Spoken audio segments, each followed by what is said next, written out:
So, continuing through, we are now on to week 6 of our look at the life of David. And as we have talked about, we are not going verse by verse or crazy in depth to every single part of David's life, but I want us to hit some of the high points of David's life and some of the low points, because as we know, David's story is full of both of them. And so, of course, we started out in week 1 talking about David being anointed as the new king of Israel. And so Saul, the king at the time, the first king of Israel, had decided to go his own way. For the lack of a better explanation, he had decided to go his own way and no longer needed God. God had put him in this position. God had given him this position, but yet he decided he could do it on his own. So, of course, the Spirit of God left Saul, and Samuel, the prophet of God, came to the house of Jesse, and God appointed David in front of all of his family to be the next king of Israel. So then we have David. The next week, he steps into the presence of royalty. He comes in to the kingdom as a lyre player, as a worship leader. Again, he would come in, and Saul had this spirit of torment that was put onto him, or that was brought onto him because of his separation from God. And so David would step into his presence and would lead him in worship, essentially, and bring him back into the presence of God. And then week 3, of course, we have the great story of David and Goliath, and David stepping onto the battlefield to take on this giant that Saul really should have taken care of himself. But David stood up and took on this responsibility, and of course slayed the giant and saved Israel from a lifetime of servanthood to the Philistines. Then the next week we see where that spirit of torment turned from tormenting Saul internally to making him go absolutely insane. And this is the part where Saul turns against David, and again, he multiple times tries to kill David. It tells us that while David was leading him in worship, that Saul tried to spear him to the wall. That Saul would carry around this spear and tried to spear David to the wall. And so, of course, David flees and goes on by himself with a group of men to hide away from Saul until the coast was clear. And then last week we see where Saul had finally closed in on David and ends up in the exact same cave as David. And David spares his life. All the men around David tells him, "This is your chance. Take him out. This is your chance. This is the moment we've been waiting for. Here is the king that is trying to kill you for no good reason. Here is your chance." But again, David, knowing God and spending as much time with God as he had, that he knew that this wasn't what God had called him to do. Because Saul, like David has said multiple times throughout this process, Saul is appointed by God. And anybody who stands against one who is appointed by God is not following the will of God. And so here today we're going to find that to be true once again. And so today we're going to pick up and we're going to be in the end of the end of 1 Samuel in chapter 31, and then we're going to continue on into 2 Samuel chapter 1. And so before we get to that point, there's a few things that we need to cover from the time where David spares Saul's life to this moment. There's a few things that happen.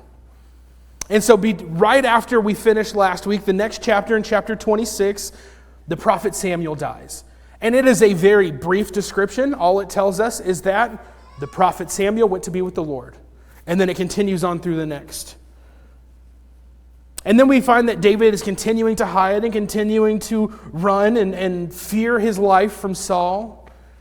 And Saul again is pursuing David. And once again, David spares his life. And it was kind of an exact same moment as before, that where he had stepped into the presence of David and David spared his life.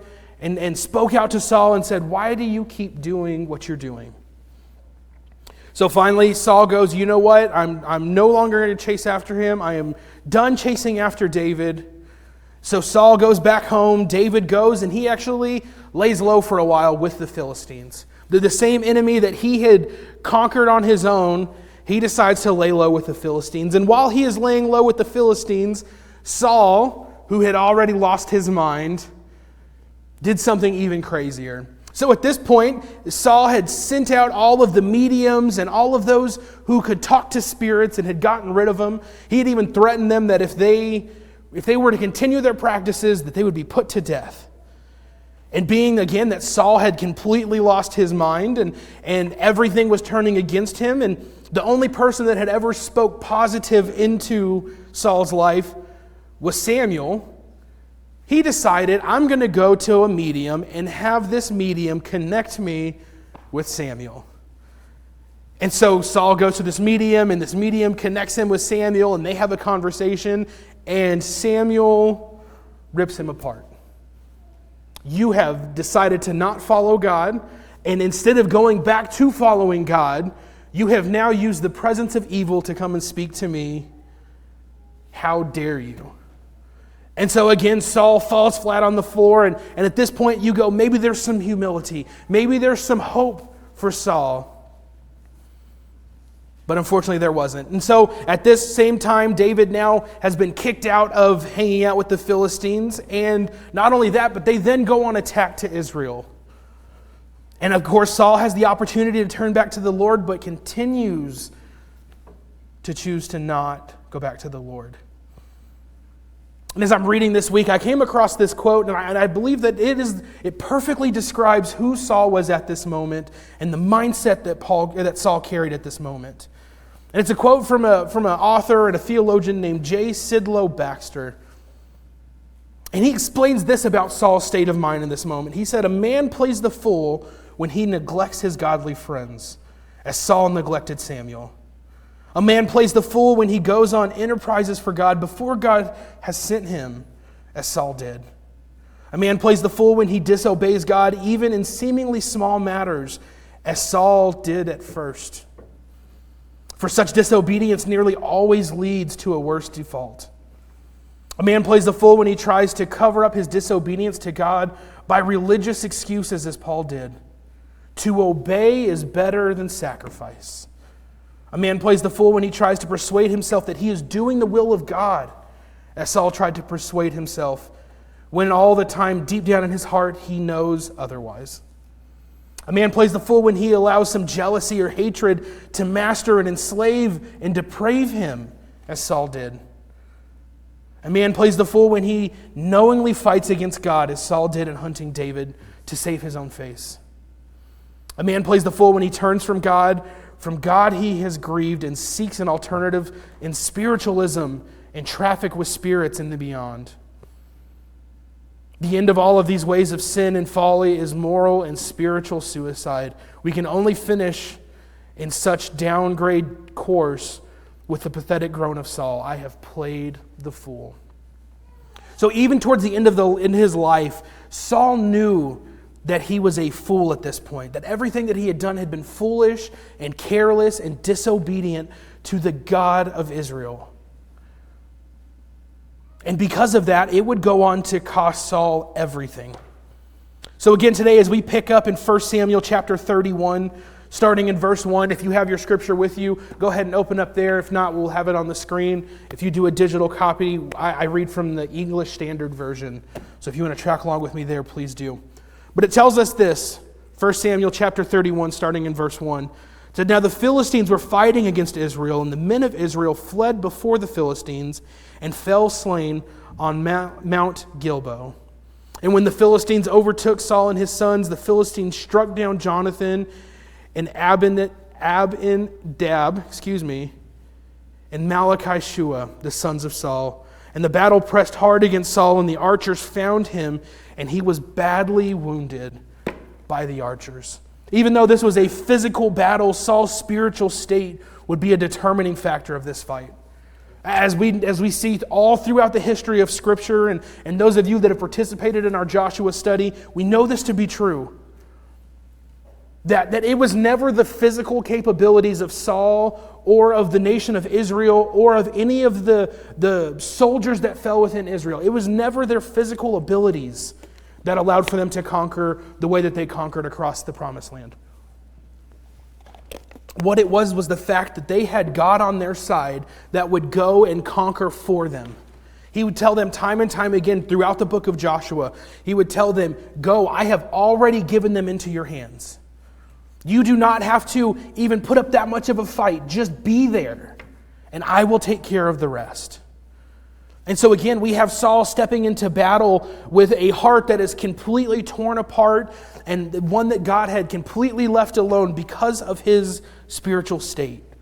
He had turned against God. He had decided that his pride was more important than anything that God could do. Saul's spiritual state would be a determining factor of this fight.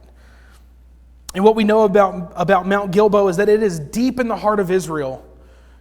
That Mount Gilboa was up near the northern half of Israel, almost to the Jordan River, around the tribe of Zebulun.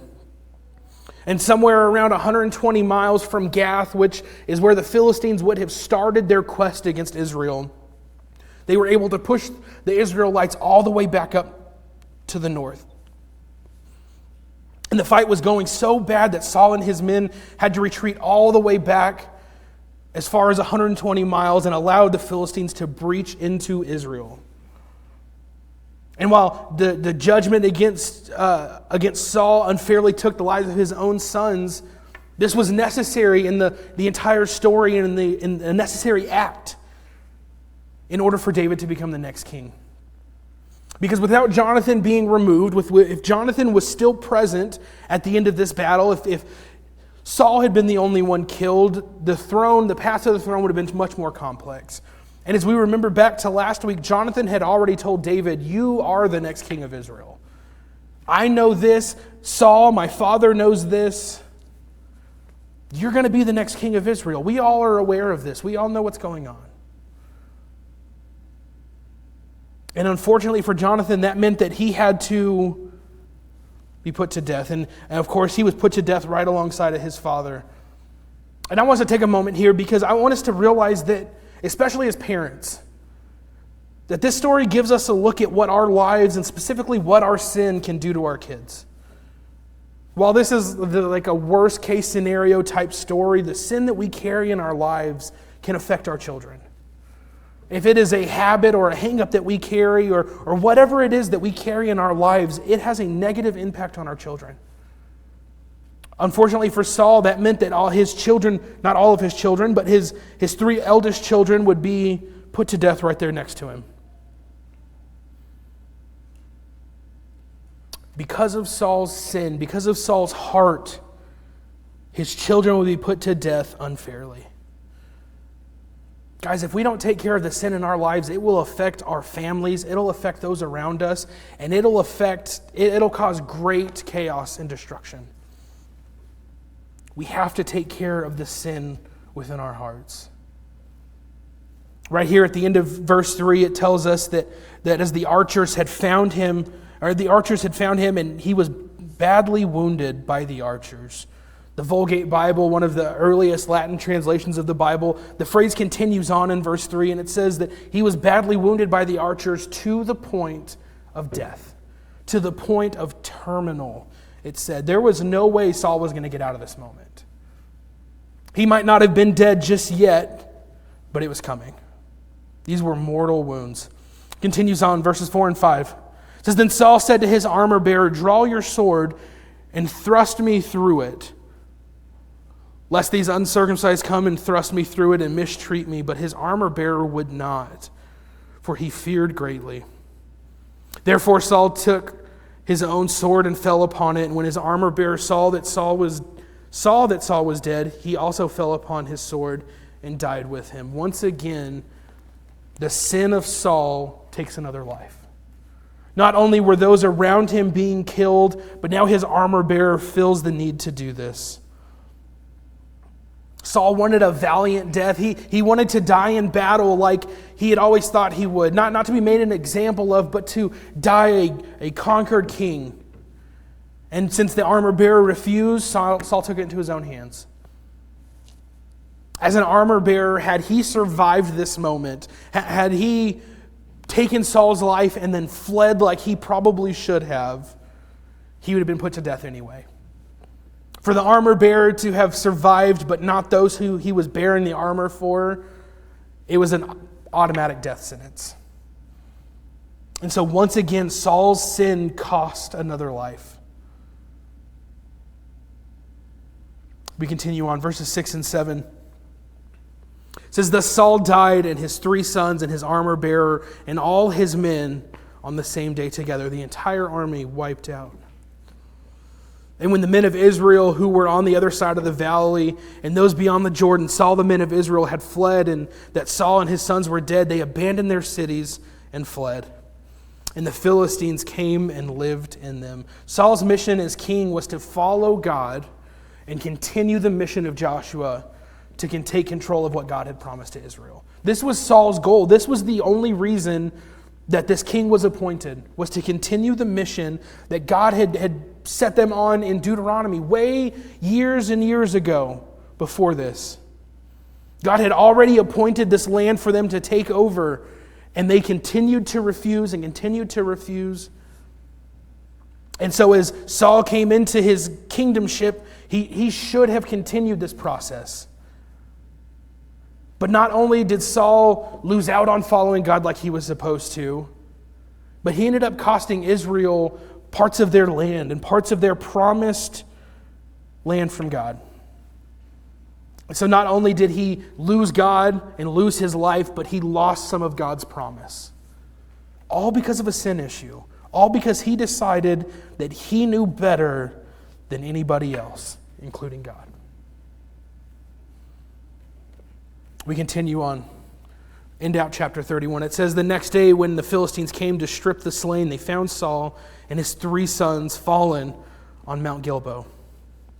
And they cut off his head and stripped off his armor and sent messengers through the land of the Philistines to carry the good news to the house of their idols and to the people. And they put his armor in the temple of the Asheroth, and they fastened his body to the wall of Bethshan. And when the inhabitants of Jabesh Gilead heard that the Philistines had done to Saul, all the valiant men arose and went all night and took the body of Saul and bodies of his sons off the wall of Bethshan. And they came to Jabesh and burned them. And they took their bones and buried them in under the tamarisk tree in Jabesh and fasted for 7 days. This dignified death that Saul thought he deserved would quickly be lost because the Philistines would do exactly what Israel had done with Goliath. They would go and celebrate this victory, and they would take everything that he had and go and throw a party because they had not only conquered Saul, but they had conquered the army of God. And so as we close out 1 Samuel, we close out in a way that is almost depressing. It's almost to the point of depression because can you imagine being the nation of Israel at this moment? Not only have we lost Samuel, the one person who seems to have spoken any kind of positivity into the nation of Israel, but now here we are losing the one and only king they have ever known. All because of a sin issue. So when we take this and we wrap up 1 Samuel, we wrap up with a gloom over the nation of Israel. I can't imagine how they were feeling at this moment. The one and only king they had ever known was conquered and defeated and made a fool of. But we continue on. 2 Samuel, starting in chapter 1.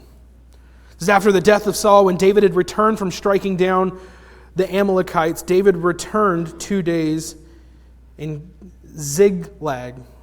And on the third day, behold, a man came from Saul's camp with his clothes torn and dirt on his head. And when he came to David, he fell on the ground and paid homage. David said to him, "Where do you come from?" And he said to him, "I have escaped from the camp of Israel." And David said to him, "How did it go? Tell me." And he answered, "The people fled from the battle. Also many of people have fallen and are dead. And Saul and his son Jonathan are also dead." Once again, we have this moment where David is given this information, and this has got to be a horrific moment for David. Because even though Saul had chased after him for years, and even though Saul had pursued him and tried to kill him, David didn't want him to die. David wanted him to turn back to God so that he could then accept his promise from God after Saul's death. He never wanted him to die. He never wanted him to be put to death. He especially didn't want the army of God to be put to shame and to be made fools of. So he receives all of this information. Not only is Saul dead, but Jonathan, Saul's son, who was David's best friend, was gone.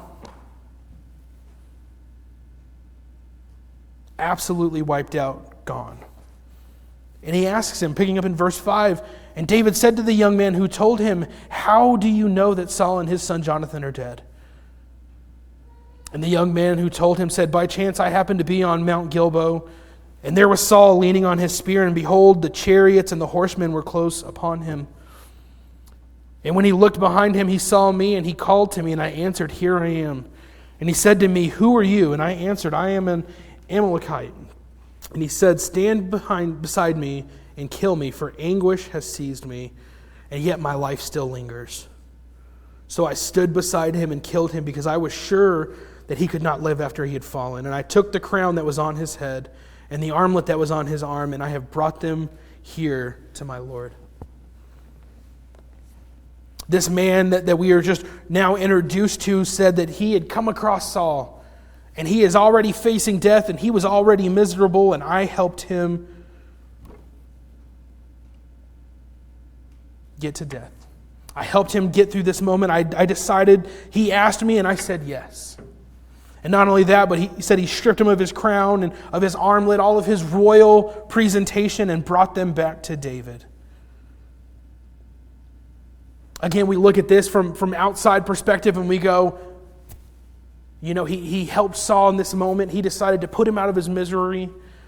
Because if the Philistines would have come to him, they would have continued to torture him and torture him and torture him until death.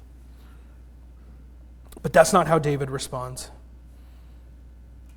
It says that David took a hold of his clothes and tore them, and so did all the men who were with him, and they mourned and wept and fasted until evening for Saul and for Jonathan his son and for the people of the Lord and the house of Israel, because they had fallen by sword. This completely destroyed David.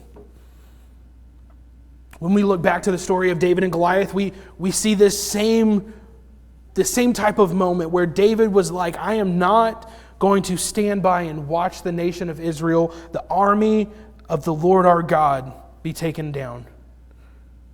It was never about David. It was never about his own pride. It was never about who he was as a person. It was about the fact that he did not want the God of the universe to be made a fool. And now here again, we have this moment where he has been made a fool because of Saul. It says they tore their clothes and they fasted until evening. All because Saul had died and Jonathan had died, and for the people of the Lord, because they had fallen by the sword. Continues on, and David said to the young man who told him, "Where do you come from?" And he answered, "I am a son of a sojourner, an Amalekite." And David said to him, "How is it that you were not afraid to put your hand to destroy the Lord's anointed?" The exact same reason that David didn't put Saul to death last week. Because he was anointed by God. How is it that you're not afraid to stand up against the one man who was appointed to rule over God's people? What makes you so special that you can do this? Again, I have a soft spot maybe for this moment, because you see the king that is suffering, you see the king that is on a sword and dying. And you would think that the only humane response would be to help put him out of his misery. But David said, "How are you not afraid to put your hand to destroy the Lord's anointed?" Time and time again, David stood against taking out Saul because he was anointed and appointed by God. He was God's chosen king. And nobody was going to stand against him. Then David called one of the young men and said, "Go and execute him." And he struck him down so that he died.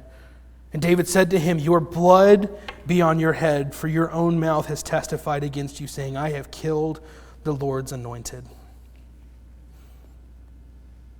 As we look at this story, we can pull something from both individuals. We can pull something from the life of Saul, but we can also pull a couple of things from the life of David.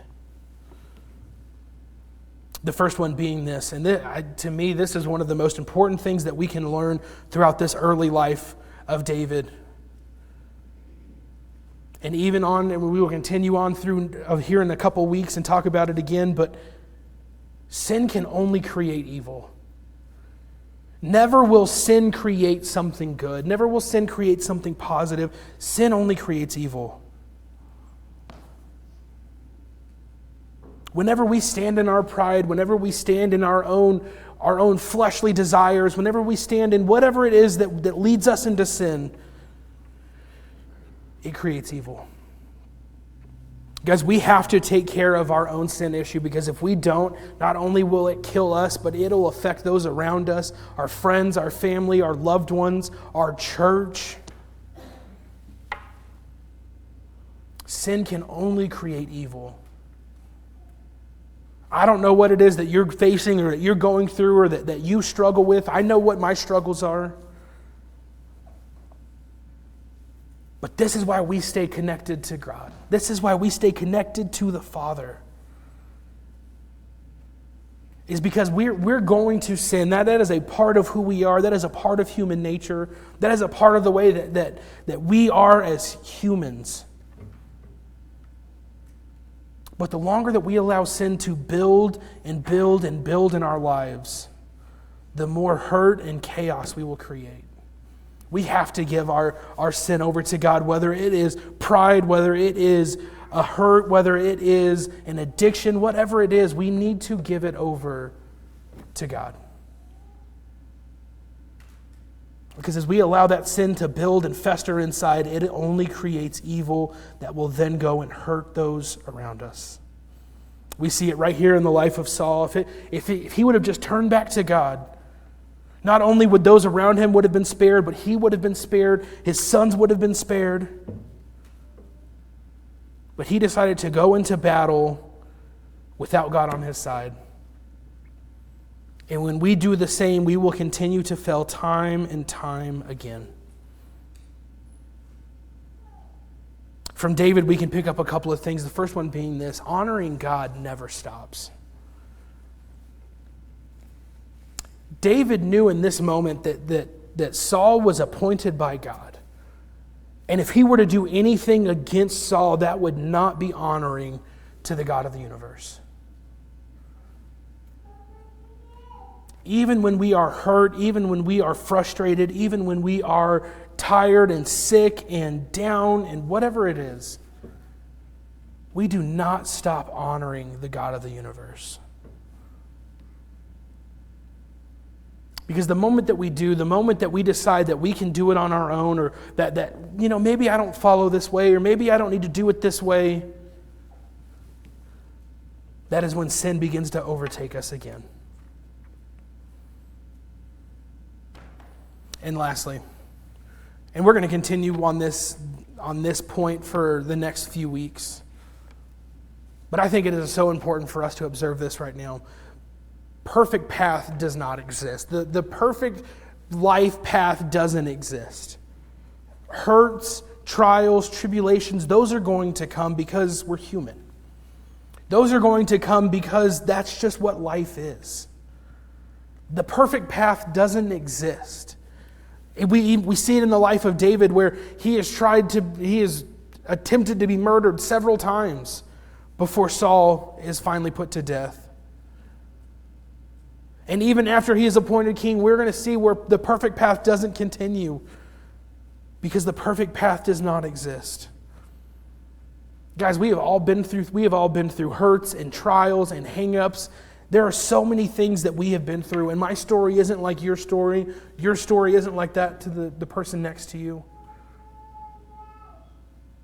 The perfect path does not exist. But that does not mean that the God of the universe is not walking with us. That does not mean that God is not looking out for us. Because even in this moment for David, even in this moment of Saul being put to death and his best friend being put to death, and the nation of Israel and the army of God being humiliated by the Philistines, God was still with David. And because of that, David, as we will see, will be anointed king and will continue to reign as king. But that does not mean that he had the perfect path getting there. Guys, our lives will be hard. Our lives will come with struggles and hurts and hang-ups and everything that we hope that it doesn't. But that does not mean that the perfect God is not there watching out for us. That is not there walking with us and keeping up with us. Because as we know through the life of David, not only would David go on to be the king of Israel, but the lineage of the Messiah would come out of his household. Because of David and his ability to remain faithful in the Lord, one day we would have the Messiah that would come and that would die on a cross for our sins so that we could have an eternal life with him. David's life wasn't perfect, but because of his life, we have the perfect Messiah who has come to die for us.